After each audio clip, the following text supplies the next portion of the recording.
At M2i Global, our core project is the Strategic Mineral Reserve. And the Strategic Mineral Reserve is the foundation of our ability to be able to enable a global critical mineral supply chain for the United States for the purposes of national defense and our economic security.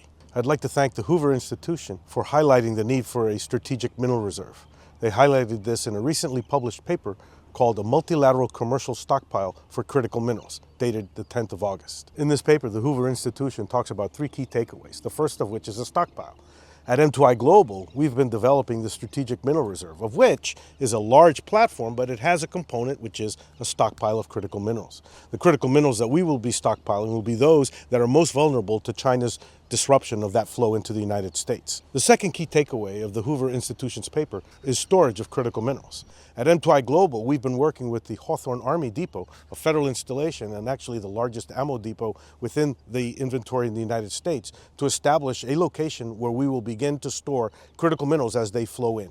We'll also be able to use the rest of the components of the Strategic Mineral Reserve to track and trace every single critical mineral that will flow into to be stored at that facility. The third key takeaway from the paper is to disperse when needed. The Strategic Mineral Reserve that M2i Global is building is exactly for that purpose. We've been building the platform that will allow us not only to track and trace critical mineral flow, to be able to store critical minerals, but the marketplace that will be created within the platform will allow us to be able to disperse those critical minerals as needed based on either Chinese actions or other supply disruptions that may occur in the critical mineral flow to the United States. The Hoover Institution is correct. Chinese actions to manipulate and control the marketplace is an urgent threat to the United States. And here at M2i Global, we have the urgent solution, the Strategic Mineral Reserve. M2i Global is not how we catch up, it's how we lead.